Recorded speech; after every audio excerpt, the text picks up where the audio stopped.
The big bruiser's back. Anthony Smith is going to be taking on Ryan Spann in the highly anticipated rematch of the century. He's coming into fight week with a vengeance. We also have the return of Giga Chikadze, the Georgian nightmare on the feet. A high-level women's MMA fight between Erin Blanchfield and Taila Santos. Parker Porter is in the mix. A phenom from Japan on the come-up. Rinya Nakamura, the high-level wrestler with KO power that everyone's getting hyped about. Is he legit? I'm going to be giving my breakdown and predictions for the best fights on the Max Holloway and TKZ card. I cannot wait for this, and I also love the fact that it's going to be super early. The fights start at 5 a.m. Eastern time, prelims for me, and I'm looking forward to it. I feel like I'm going to be a kid waking up on Christmas morning to some great fights. This is a better card than UFC 292. This is a better card than UFC 293. But without further ado, let's just get right into it. If you guys want to hear my particular take on a fight, just make sure to check the timestamps in the description. And yeah, the first fight that we're going to break down. Big fat Parker Porter versus Justin Tafa. Big corn-fed Parker Porter. And the young gun from down under, he's 0-1 in the UFC, all right? I mean, he just had his brother make this one easier for him by softening up Parker Porter earlier this year on the Volkanovski card. Parker Porter got absolutely smashed and laid out. And he was coming off of that KO loss, fought on the John Jones card, and Parker Porter found himself the first ever KO in his entire career. I cannot believe that this is a fucking heavyweight that took up until his damn near 40s to actually get a finish. Big old Parker Porter. Look at this guy. Corn-fed Nebraskan nightmare, built like a big old bruiser. You know, and he's just your typical fat heavyweight that popped out the Apex machine that goes out there, doesn't know how to impose his will, floats around and stings like a bee, doesn't float like a butterfly. Parker Porter is, you know, your typical pathetic, run-of-the-mill, status quo UFC heavyweight. I think that Junior Tafa, I think he's actually a real fighter, Junior Tafa. He has a glory kickboxing background. He has plenty of first-round KOs in his career. He, you know, basically has the blueprint to go out there and beat big Parker Porter. And if he doesn't gas out and have a massive adrenaline dump, which I don't think is going to be the case because, again, this guy has a lot of combat experience and he's not just coming in from, you know, out of nowhere, you know, coming out of the fucking gutters like Braxton Smith and popping onto the scene. I think he's going to be able to last for more than 2 minutes. And Parker Porter was getting his ass kicked by Braxton Smith. He's been finished multiple times in his career. He's been ragdolled by Jilton Almeida. There are ways to beat this man. And Parker Porter, again, it took him all the way up until this fucking March to actually get a finish in the heavyweight division. If you're not out here finishing people at heavyweight, like, how the fuck are you even a heavyweight? I know I'm joking around about, you know, him being corn-fed and being a big, massive guy. I've obviously made him tower over Junior Tafa on screen. But in reality, he is, as I said, your typical heavyweight that should be fighting at fucking middleweight because he's not a real heavyweight. He's just out of shape and he's fat. Now, Junior Tafa is a legitimate heavyweight. Even on screen, even just the photo, sure, he's not ripped. He's not like, he's still got some loose skin, but he's got those Pacific Islander genes. I don't think he could make light heavyweight, even if he tried. Those guys from the Pacific Islands, you know, like fucking your Mark Hunt type of fighters, they just have that higher set point when it comes to body fat. That they're just, that's when they're at their leanest. Junior Tafa shredded to the bone right now for his genes, bro. So I honestly think he's going to go out there and I think he's going to knock Parker Porter out in the first 2 rounds. Unfortunately, guys, the GOAT is going down and I know he's on a horrific streak. He's been wrecking shop in the heavyweight division, but I think that the young gun's going to get it done this time. I'm going to go with a second round KO. Rolando Bedoya. I know I said quick picks. I spent like 2 minutes on that fight. Rolando Bedoya versus Kenan. Kenan is an old man, and this is probably going to be one of his last ever fights in the UFC. You're probably wondering why the fuck I'm breaking down this fight. I'm actually pretty interested in Rolando Bedoya. He's a training partner of Charles Oliveira. He got robbed, in my opinion, in his last fight against Chaos Williams, And I thought that Chaos Williams was going to go out there and knock him out when I watched tape on Rolando Bedoya, who looked really slow and sloppy. But I'm kind of getting Elvis Brenner vibes from him. And since it isn't Chaos Williams, who has wicked power and has somewhat of good physical attributes for 2023. Now, Song Yadong's actually pretty big. He's pretty ripped, but he's not Chaos Williams. He doesn't have the same reach. He doesn't have the same long legs. Rolando Bedoya basically beat Chaos Williams. Didn't get his hand raised. He's tough as nails. He has granite chin. He has good cardio. He knows how to impose his will. He marches forward. He puts it on people. And this is not Ian Gary with the dinky head. I think he is going to be able to take some punishment from Song Yadong, who's an old man. Rolando Bedoya is a young, hungry killer lion from that shoot boxing gym. And, he's got all the tough man points in the world that he'll need to sustain some damage. I think he's going to go out there and put it on Song Kenan. I'm going to be picking him by a third round or second round TKO, or maybe just a dominant decision victory. Keep an eye out on Rolando Bedoya. And again, training partner of Charles Oliveira. I was sleeping on him big time up until his last fight. I think he's going to put on an Elvis Brenner type of performance. It's just that, there's no Guram Kutateladze standing in front of him this time to really get that impressed with it. But yeah, keep an eye out on him.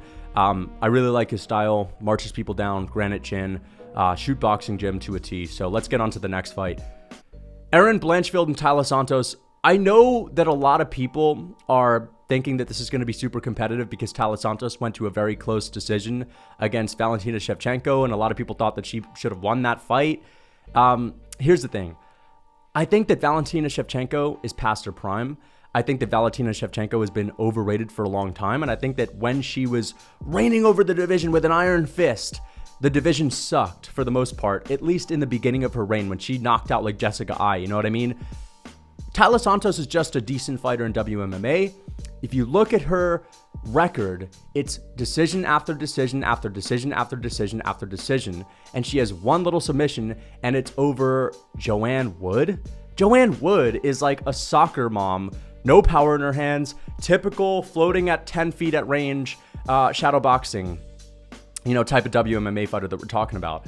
Erin Blanchfield is a nasty grappler that knows how to impose her will, and I know that Taila Santos is good grappling. Even if this stays on the feet, we just saw Erin Blanchfield strike with Jessica Andrade, who has a lot of power in the women's division, who has a good chin, and Erin Blanchfield got tagged up in that fight and she took shots well. Sometimes we expect these WMMA fighters to go in there against the Jessica Andrade to get hit twice and just not know what the fuck they're doing. It's like, that typical statement, everyone has a plan until they get punched in the face. But Erin Blanchfield took the shots well. She kept moving forward and landed shots of her own, and she looked like she didn't give a fuck about the power of fucking Jessica Andrade, bro. I think that Erin Blanchfield has decent hands. She has some power. She's tough as nails. She has a good chin. Even if this is a battle on the feet, I think she's got that dog in her, and that's very rare for me to say for a WMMA fighter. But I'm going to be picking Erin Blanchfield, and I think she's going to finish Taila Santos. And I talked about the grappling. I know both are good. Erin Blanchfield knows how to impose her will. She's going to march across the octagon. She's going to disregard the grappling of Taila Santos. She is going to put Taila Santos where she wants to be fighting at her best, and that's on the ground. I think Erin Blanchfield's going to take her down and beat the fuck out of her or submit her, just because at the end of the day, there's probably a different level of grappling. The way Erin Blanchfield's been dominating people and disposing of them easily, she's got this one in the bag. I don't think this is going to be some next level, war. Oh, it's such an amazing fight. Taila Santos went to a close decision with Valentina Shevchenko. It ain't like that, bro. I mean, again, I think Valentina Shevchenko is overrated. All right. And Erin Blanchfield is actually really fucking good and is straight up dominating people. When you have a woman that's dominating people coming up the ranks versus someone that's going to little unanimous decisions or split decisions, bro, I'm going with the dominant one. So Erin Blanchfield's going to take out Taila Santos in this fight. And she's also got the youth advantage. She's going to get it done. Rinya Nakamura versus Fernie Garcia. There's so much hype when it comes to Rinya Nakamura's name, and for a good reason. I've rewatched a lot of this guy's fights recently. He's a fucking monster, bro. Super high-level wrestling. And Fernie Garcia, on the other hand, dude, he won on the Dana White Contender Series against Kenan, and then he's gone 0-2 in the UFC, losing 2 decisions. I would be more confident in Fernie Garcia if he had gotten finished twice in the UFC. The reason being is because the people he's losing to decision by are no-name cans. Fernie Garcia is losing to cans that probably can't impose their will either, that have no hype, that have no name whatsoever, and now he's taking on the undefeated monster that can wrestle at a really high level, that can subdue, and that is basically coming in off of all first-round finishes. He's got, a submission on the road to the UFC. He's coming off of a KO win in his first ever UFC debut, which was on the Derek Lewis and Spivak card. He has wicked power. He has a granite chin. He imposes his will. He marches people down like a fucking Terminator. And if Fernie Garcia gives this man any issues on the feet, he's going to get slammed on the ground and he's going to get submitted and twisted into like a pretzel. So Fernie Garcia made a terrible decision when he decided to sign that fucking contract against a monster like Rinya Nakamura, because bro, you're gonna have 3 losses in the UFC after this weekend and you're gonna get booted. So I understand showing up for a paycheck, but come on, you could have fucking took on a different opponent. Maybe it was the case that the UFC said, listen, it's Rinya or you're out, and he's fucking taking his last stand. But yeah, Fernie Garcia is getting fucked up. Like, there's no need to beat around the bush here. He's getting fucked up in this fight, and I can't wait to see Rinya Nakamura and his UFC career. I want to see how it plays out. I want to see this guy take on higher level opponents, and just be on the lookout for this man. Another really solid prospect, straight out of Japan, completely unlike Tatsuro Taila, like basically the opposite, a good grappler. Tatsuro Taila is a great grappler. Let me get this right. Different divisions, of course. Rinya Nakamura is a savage on the feet. Kind of reminds me a little bit of Pantoja. He's definitely a better striker than Pantoja, technically, but he's still a little bit sloppy, but he makes up for it with how aggressive he is and how tough he is and how powerful he is as well. So just be on the lookout. I'm going to be calling a first round submission. I think Rinya Nakamura is going to take this guy down and sub him in the first round. Fernie Garcia, pretty tough, got a decent chin. I'm going to be favoring the submission here, but either way, he's going to lose. So on to the next one. Giga Chikadze versus Alex Caceres. I can't fucking wait for this fight. 2 guys that are basically 35. Giga Chikadze is about to turn 35 tomorrow on August 25th. Caceres, 35 years old, 13 L's in the UFC. I know Alex Caceres is a guy that, throughout the past 3 years has done pretty well. He's only lost like 1 fight, but at the end of the day, guys, you have to look at who he's beating. He's beating people that aren't very good, that don't know how to impose their will. We're talking about, Sungwoo Choi. We're talking about Juliana Rosa. We're talking about guys like he beat Chase Hooper, for example, when Chase Hooper was still kind of a tadpole. Giga Chikadze is a fucking monster on the feet, and he knows how to impose his will. I know Giga got into the UFC and he was going to some decisions, but he hit his stride when he took on Cub Swanson, viciously finished him with a body kick, dominated Edson Barboza, and Edson Barboza's still pretty good. If Edson Barboza was taking on Alex Caceres, most of you guys would be picking Edson Barboza to win that fight. Barboza still has some quick twitch ability. He's still got power. He's still got good experience. He's not completely finished, even though he's 37 years old. Giga Chikadze made him look foolish on the feet. Like, the speed advantage that Giga showed in that fight was uncanny. It honestly kind of spooked me out while watching it, because I was like, holy fuck. I haven't seen someone throwing kicks this quickly in the UFC. It's a different kind of kicking style to that of Yair Rodriguez. Everything that Giga throws is, for the most part, pretty orthodox. Even his spinning attacks have such perfect technique that it doesn't look in any way flashy or wild. I don't know, man. I think Giga Chikadze is going to absolutely tear Alex Caceres up. And Caceres is a little bit funky on the feet too. He's got a bit of an unorthodox style. He's, got that head kick KO that he got recently. But at the end of the day, bro, I think Giga Chikadze is going to rip this guy's body apart with body kicks. I think he learned a lesson against Calvin Kattar to fucking not underestimate someone like Alex Caceres that's not necessarily known for wrestling offensively, just like Calvin Kattar that wasn't known for grappling offensively. And I think he's going to take that into account more. Definitely going to help him with his fight IQ to expect that, bro, these strikers know that they're going to have to change things up to beat me. And he was subbed on the Dana White Contender Series, Giga Chikadze, way back in the day. Bro, That's his way to lose this fight. But Alex Caceres is more of a reactive grappler. He's more of a reactive submission artist. He's not really a guy that goes out there, takes you down, and tries to make something happen. Giga Chikadze's got to make a serious mistake to end up on the ground. I think that's the one thing he has to avoid. I think he's smart enough to be aware of this. And if it's just him and Alex Caceres striking and Giga Chikadze is super focused in this fight, I think he's going to fuck Caceres up and beat the fuck out of him. Straight up. Caceres just not nearly as fast as Giga Chikadze, not nearly as crisp with his striking technique.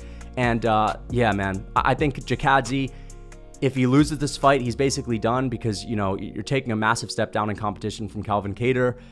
Caceres is tough. He's a veteran, but so is Chikadze at this point. I'm going to go with Giga Chikadze, and I'm going to pick him by a second round TKO. I think he's going to make a statement. He's taken so much time off, and he's delayed this comeback. He was supposed to fight last fall as well. I think that he's the kind of guy that's not going to want to come back unless he's 100% on point. Because he knows, 34 years old, if I lose my next fight, that's it. I got to give myself the best chance. He's showing up at 100%. I'm going to guess, maybe not 100%. No fighter's ever at 100%. Let me just say that. But I think he's, you know, well aware that he can't fuck around with his return and, you know, try to, I don't know, pick up the fucking pieces coming off of an injury or something like that, bro. He took a lot of damage. He's recovered. I think he's going to beat the fuck out of Alex Caceres in this fight. Second round TKO on the feet. On to the next one. Anthony Smith versus Ryan Spann. I think that Anthony Smith is going to go out here and show everyone that he's the best 3-round fighter that ever walked the fucking earth. You know, big bruiser Anthony Smith. Listen, guys, I honestly believe that Ryan Spann is going to fuck Anthony Smith's legs up beyond belief, and I'm picking Ryan Spann. Now, I rewatched Anthony Smith's fight with Ryan Spann back, and I just have to say that was peak Anthony Smith. That was the best performance he's ever had in his entire career when it came to fight IQ, when it came to power, speed, reflexes, his ability to counter Ryan Spann, you know, and his ability to slip a punch and land a perfect shot. And of course, submission game, grappling, strong, big. And of course, he had that chip on his shoulder, that classic Anthony Smith chip on his shoulder.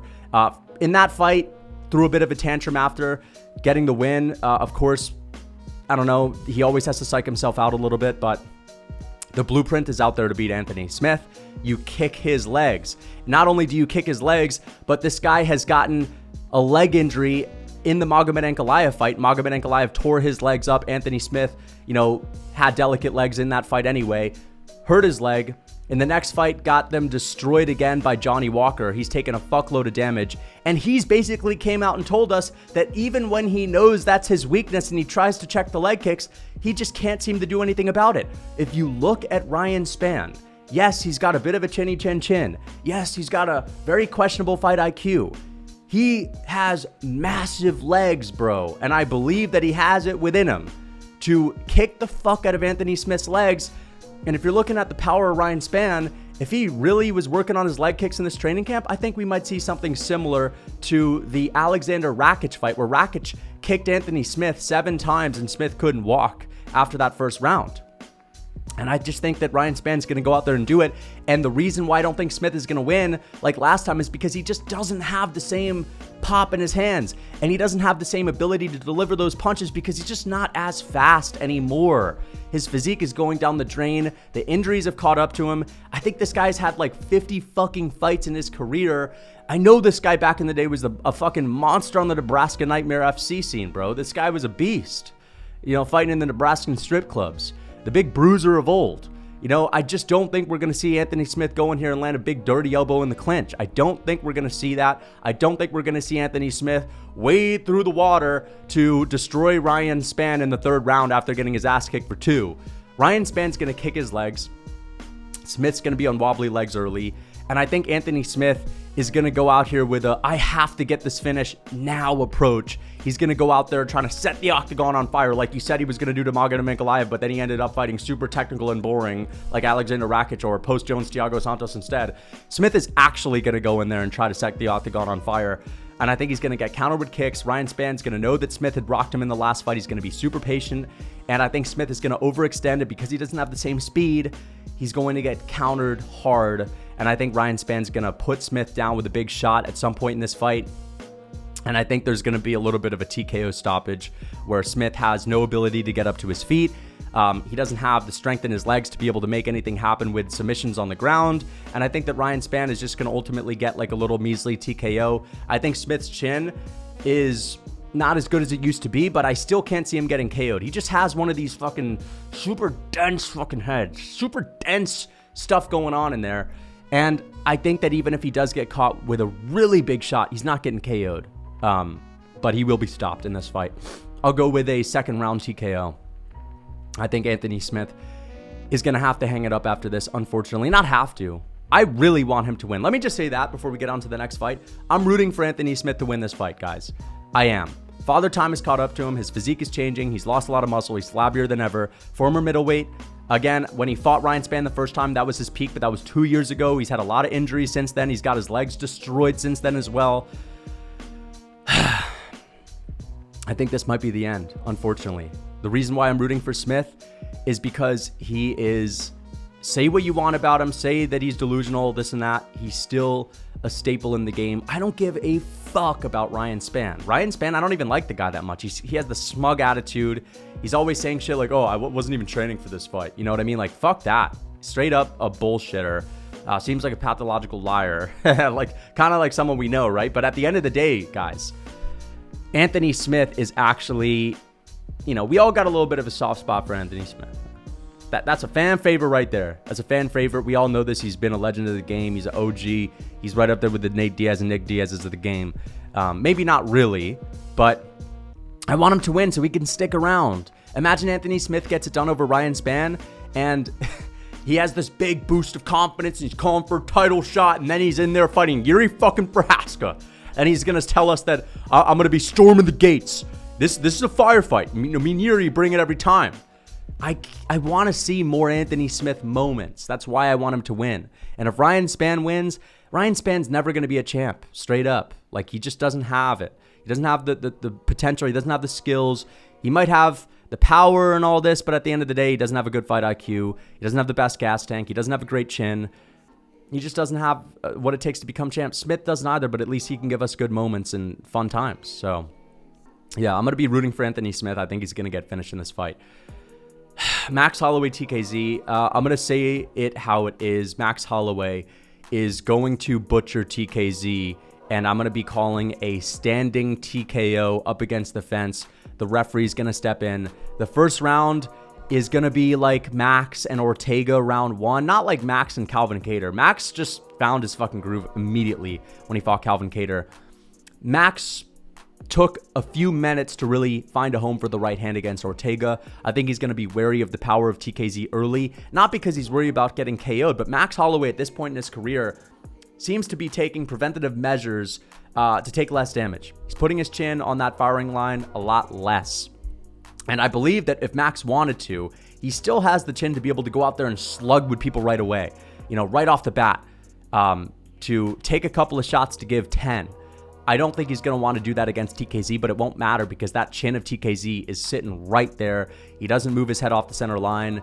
He literally has a style to where he wants you to hit him so that he can land a counter shot. You know what I mean? Like, that's his whole fucking thing.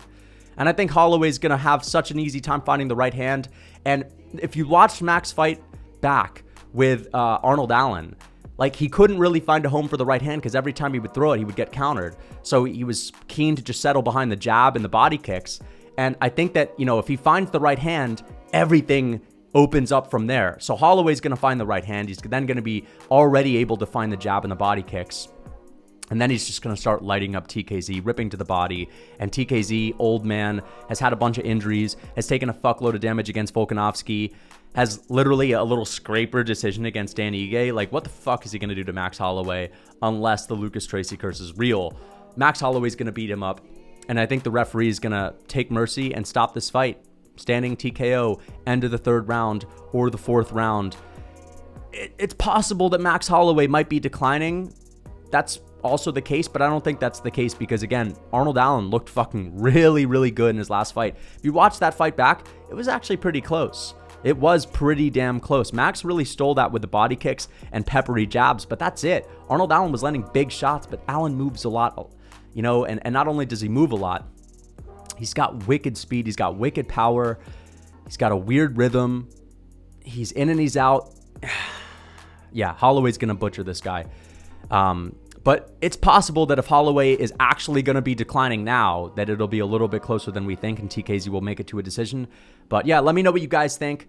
Do you agree with these picks? Do you disagree with these picks? Let me know in the comments. Until next time. What's up? It's Lucas Tracy MMA here, and I wanted to make the announcement that I'm currently taking on clients for online one-on-one coaching for nutrition and training. If you want someone to guide you to success, if you want someone to guide you on how to get lean, on how to get bigger, or just how to feel healthier, maybe you don't know what you're doing with your diet, well, I'm here to help you out. I have a very hands-on approach. I invest a lot of time into all of my clients, and I'll make sure that I can do everything in my power to help you to get in shape. I communicate with my clients on a day-to-day basis.